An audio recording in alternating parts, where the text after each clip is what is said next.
What's up, you guys? It's your buddy Kaiju, and welcome back to another figure review. Today we are reviewing the Pacific Rim Jaeger Tacit Ronin.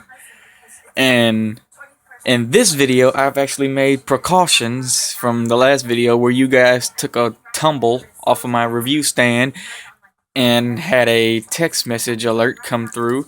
I took extra precautions to make sure that doesn't happen. Now, to this figure, Neca has done a fantastic job with pretty much with all the figures I've gotten from them. And let's take a look at this figure. Gonna look at the side of that. Look at this detail right here. I'll get a close up in a second. Just look at that. He looks kind of lopsided, and that's mainly because one of the joints in his legs is a little bit loose. Not a big problem. I mean, I could prop him up against something and make him stand straighter. Get this side.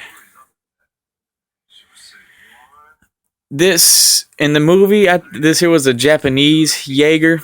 You see, like, the white flag and the little dot, the rising sun. This here was a Japanese Jaeger, and to be honest, this is actually my favorite Jaeger. Let's get a close-up of this figure. We got a little bit of gold with some mustard yellow in for right here. It's pretty cool. You can see the gold kind of glistening right there. Got all this detail. Look at some dry brushing right here. Actually, kind of looks like he's like dirty, and that is how he arrived in the pack. And it looks like he's like actually been through a little bit, which is kind of cool. And get to the back, and he has these. Ugh! Are you serious? Here we go again.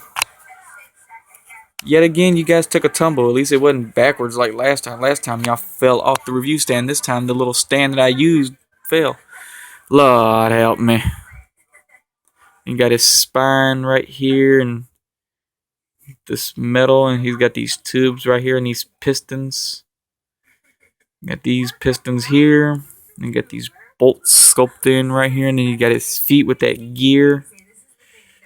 It's an awesome figure. Get one more 360 of it. Then we got his chest area, like his ribs right here, this metal here, this pieces right here. These, I guess these are turbines right here. I do have a couple of issues with this figure. With this ball thingy, this turbine here actually broke off on me, and I super glued it back and haven't had no trouble since. I'm not really gonna fool with it because, you know, these are not articulated, they're just there. And it broke off because I was holding on to it like this while trying to articulate the leg, and it popped off. And because this right here, see how that's crooked? I applied heat and tried to straighten it up, and it just went back that way. Minor issues. I mean, it is a little bit annoying. Now, let's get into the articulation of this figure. Okay, so his head can look. Oop. His head does get caught onto these turbine thingies right here. It gets caught on, so you just gotta watch out for that. He can look left. He can come around, and he can look right. He can sort of look up, and he can look down a little. Not much. And his arms can come, straighten it out. Straighten his arm. His arm can come out that far, and they can do a whole 360. He has a 90-degree bend at the elbow, and he has a upper bicep swivel. His hands are on ball joints. Well, they're not on ball joints. They're just on things. All you can do is just rotate them, and that's about it. And as you can see, you got a sculpted fisted hand for the left side and a sculpted open hand for the right side. And these blades here are retractable. You see his open, and all you gotta do is just push on it, push on this, and he has them retracted. See, you just push on it, push, and they're retracted. They have come a little bit loose after a little while. Not a big deal. They're not gonna come out, and we're just gonna have his arms facing downward, and see his blades are now retracted and hitting pretty well. I like that. Now the hip joints are a little weird. They don't come out. They don't move forward at all. It's more like a backwards bend. That's a little bit weird to me, but I'm not complaining. And here is the loose leg. He bends 2 places on the knee. Come up like this. And he has that much bend in his knee. No upper thigh. Well, I guess this here could count as a swivel. And his feet rock back and forth ever so slightly, rotate, and a very slight ankle pivot.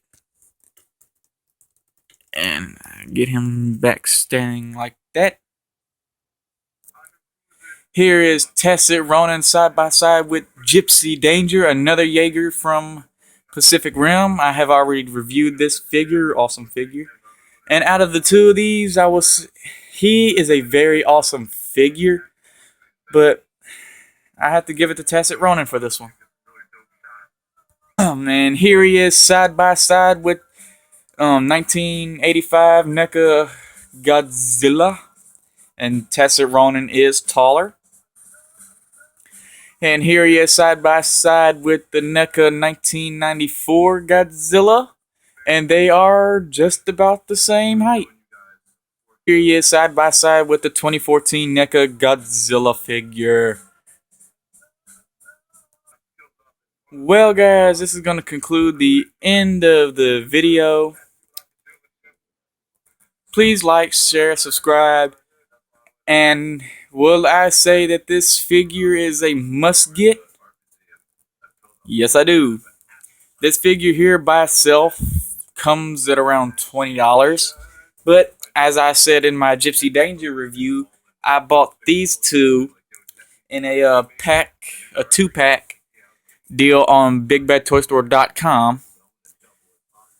And I'm going to say, if I'm not sure, I haven't decided if I'm going to get any of the kaiju monsters, such as Knife Head, Axe Head, and Leatherback, all of them. I haven't decided if I'm going to get them. I'm not really a big fan of those kaijus.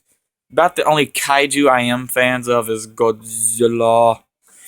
But I don't know, I might. I am possibly going to try to get 2 more Jaegers. Crimson Typhoon and Striker Eureka. I'm going to attempt to get those 2. I cannot give a 100% guarantee. But anyways, guys, like the video, share, like, subscribe. I said like twice. And I'll catch y'all guys later. Peace.